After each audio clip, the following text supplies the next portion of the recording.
Hi friends, ಹೇಗಿದ್ದೀರಾ ಎಲ್ಲ? ಚೆನ್ನಾಗಿದ್ದೀರಾ ಅಂತ ಅಂದ್ಕೊಳ್ತೀನಿ. ವರ್ಣಿಕಾ ಅಡುಗೆ ಮನೆಗೆ ಸ್ವಾಗತ. ಇವತ್ತಿನ ವಿಡಿಯೋದಲ್ಲಿ ನಾನು ನಿಮಗೆ ರೊಟ್ಟಿ ಹಾಗೆ ಚಪಾತಿ ಜೊತೆಗೆ ತಿನ್ನಲಿಕ್ಕೆ ಅಂತ ತುಂಬಾ ರುಚಿಯಾಗಿರುವಂತಹ 2 ಪಲ್ಯ ರೆಸಿಪೀಸ್ನ ಮಾಡಿ ತೋರಿಸ್ತಾ ಇದ್ದೀನಿ. ಈರುಳ್ಳಿ ಹಾಗೆಯೇ ಮೆಣಸಿನಕಾಯಿನ ಬಳಸಿ ತುಂಬಾ ರುಚಿಯಾಗಿ ಯಾವ ರೀತಿ ಮಾಡೋದು ಅಂತ ತಿಳಿಸ್ಕೊಡ್ತಾ ಇದ್ದೀನಿ. ಹಾಗಾದರೆ ಬನ್ನಿ ತಡ ಮಾಡದೆ ರೆಸಿಪಿನ ಶುರು ಮಾಡೋಣ. ವಿಡಿಯೋ ನೋಡೋದಕ್ಕೂ ಮೊದಲು ನೀವಿನ್ನು ನನ್ನ ಚಾನಲನ್ನು ಸಬ್ಸ್ಕ್ರೈಬ್ ಮಾಡದೆ ನೋಡ್ತಾ ಇದ್ದರೆ ಪ್ಲೀಸ್ ಸಬ್ಸ್ಕ್ರೈಬ್ ಮಾಡ್ಕೊಳ್ಳಿ. ಇದನ್ನು ಮಾಡಲಿಕ್ಕೆ ಮೊದಲು ನಾನಿಲ್ಲಿ ಒಂದು ಪ್ಯಾನನ್ನು ಬಿಸಿ ಮಾಡಲಿಕ್ಕೆ ಇಟ್ಕೊಂಡಿದ್ದೀನಿ. ಚೆನ್ನಾಗಿ ಬಿಸಿ ಆದಮೇಲೆ 3 ರಿಂದ 4 ಟೇಬಲ್ ಸ್ಪೂನ್ ಆಗುವಷ್ಟು ಎಣ್ಣೆ ಎಲ್ಲ ಚೆನ್ನಾಗಿ ಬಿಸಿ ಆದಮೇಲೆ ಇದಕ್ಕೆ ನಾನಿವಾಗ ಜೀರಿಗೆ ಹಾಗೆ ಸಾಸಿವೆನ ಎರಡನ್ನೂ ಒಟ್ಟಿಗೆ ಹಾಕ್ಕೊಳ್ತಾ ಇದ್ದೀನಿ. ಜೀರಿಗೆ ಸಾಸಿವೆ ಚೆನ್ನಾಗಿ ಸಿಡಿದ್ಮೇಲೆ ಇದಕ್ಕೆ ಸ್ವಲ್ಪ ಕರಿಬೇವು ಸೊಪ್ಪನ್ನು ಹಾಕ್ಕೊಳ್ತಾ ಇದ್ದೀನಿ. ಒಂದು ಎಸಳು ಆಗುವಷ್ಟು ಹಾಕ್ಕೊಂಡ್ರೆ ಸಾಕಾಗುತ್ತೆ. ಹಾಗೆಯೇ ಮೀಡಿಯಮ್ ಸೈಜಿನ 1 ಟೊಮೆಟೊ, ಆದಷ್ಟು ಚೆನ್ನಾಗಿ ಹಣ್ಣಾಗಿರುವಂತಹ ಟೊಮೆಟೊನ ಹಾಕ್ಕೊಳ್ಳಿ. ಟೊಮೆಟೊ ಎಲ್ಲ ಚೆನ್ನಾಗಿ ಎಣ್ಣೆಲೆ ಫ್ರೈ ಆಗೋವರೆಗೂ ಇದನ್ನು ಫ್ರೈ ಮಾಡ್ಕೊಳ್ಬೇಕು. ಪೂರ್ತಿ ಟೊಮೆಟೊ ಎಲ್ಲ ಸಾಫ್ಟ್ ಆಗಬೇಕು ನೋಡಿ, ಅಲ್ಲಿವರೆಗೂ ಇದನ್ನು ಇದೇ ರೀತಿಯಾಗಿ ಬಾಡಿಸ್ಕೊಳ್ತಾನೆ ಬೇಯಿಸ್ಕೊಳ್ಳಿ. ಟೊಮೆಟೊ ಎಲ್ಲ ಚೆನ್ನಾಗಿ ಸಾಫ್ಟ್ ಆದಮೇಲೆ ಇದಕ್ಕೆ ನಾನಿವಾಗ ರುಚಿಗೆ ತಕ್ಕಷ್ಟು ಉಪ್ಪನ್ನು ಹಾಕ್ಕೊಳ್ತಾ ಇದ್ದೀನಿ. ಹಾಗೆಯೇ 1/4 ಚಮಚ ಆಗುವಷ್ಟು ಅರಿಶಿನ ಪುಡಿನ ಹಾಕ್ಕೊಳ್ತಾ ಇದ್ದೀನಿ. ಹಾಗೆಯೇ ಸ್ವಲ್ಪ ಅಚ್ಕಾರದ ಪುಡಿ, ನಿಮ್ಮ ಖಾರಕ್ಕೆ ಎಷ್ಟು ಬೇಕೋ ಅಷ್ಟನ್ನು ನೀವು ಇಲ್ಲಿ ಹಾಕ್ಕೊಳ್ಬೋದು. ನಾನಿಲ್ಲಿ 1 ಚಮಚ ಆಗುವಷ್ಟು ಅಚ್ಕಾರದ ಪುಡಿನ ಹಾಕ್ಕೊಳ್ತಾ ಇದ್ದೀನಿ. ಎಲ್ಲವನ್ನು ಹಾಕಿದ ಮೇಲೆ ಒಂದು ಸಾರ್ತಿ ಈ ರೀತಿಯಾಗಿ ಚೆನ್ನಾಗಿ ಮಿಕ್ಸ್ ಮಾಡ್ಕೊಳ್ಬೇಕು. ಉರಿನ ಆದಷ್ಟು ಲೋ ಫ್ಲೇಮ್ನಲ್ಲೇ ಇಟ್ಟು ಈ ರೀತಿಯಾಗಿ ಮಿಕ್ಸ್ ಮಾಡ್ಕೊಳ್ಳಿ. ಇದಕ್ಕೆ ನಾನಿವಾಗ 2 ಮೀಡಿಯಮ್ ಸೈಜಿನ ಹೀರೆಕಾಯಿನ ಮೇಲ್ಗಡೆ ಸಿಪ್ಪೆನ ಬಿಡಿಸಿ ನೀಟಾಗಿ ಈ ರೀತಿಯಾಗಿ ಕಟ್ ಮಾಡಿ ಹಾಕ್ಕೊಳ್ತಾ ಇದ್ದೀನಿ. ಇವಾಗ ಚೆನ್ನಾಗಿ ಫ್ರೈ ಮಾಡ್ಕೊಳ್ಬೇಕು. ನೋಡ್ತಾ ಇದ್ದೀರಲ್ವ, ಇದೇ ರೀತಿಯಾಗಿ ಮಿಕ್ಸ್ ಮಾಡ್ಕೊಳ್ತಾನೆ ಸ್ವಲ್ಪ ಉರಿನ ಲೋ ಫ್ಲೇಮ್ನಲ್ಲೇ ಇಟ್ಟು ಬೇಯಿಸ್ಕೊಳ್ಳಿ.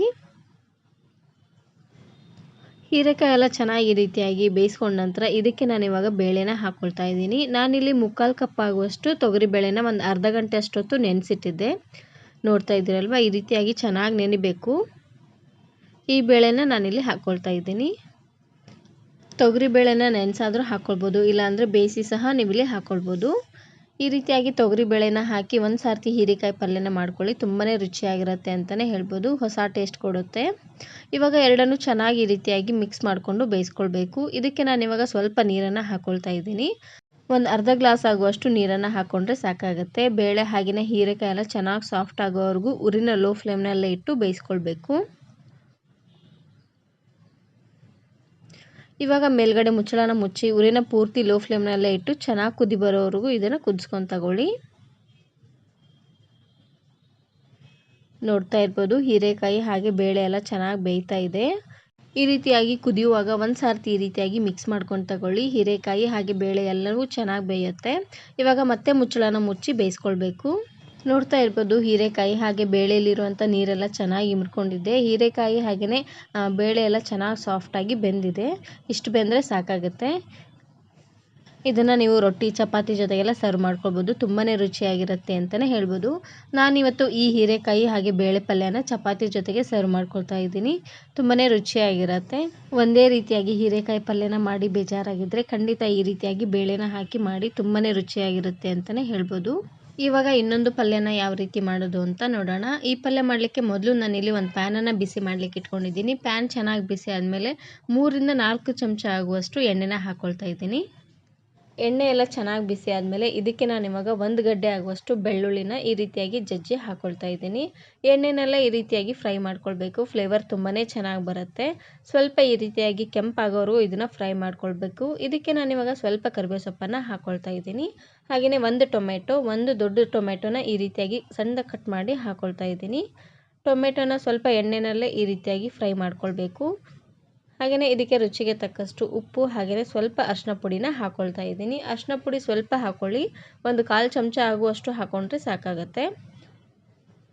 ಎರಡನ್ನೂ ಇವಾಗ ಚೆನ್ನಾಗಿ ಈ ರೀತಿಯಾಗಿ ಮಿಕ್ಸ್ ಮಾಡ್ಕೊಂಡು ತಗೊಳ್ಳಿ. ಇದಕ್ಕೆ ನಾನಿವಾಗ ಲಾಸ್ಟಲ್ಲಿ ಅಚ್ಕಾರದ ಪುಡಿನ ಹಾಕ್ಕೊಳ್ತಾ ಇದ್ದೀನಿ.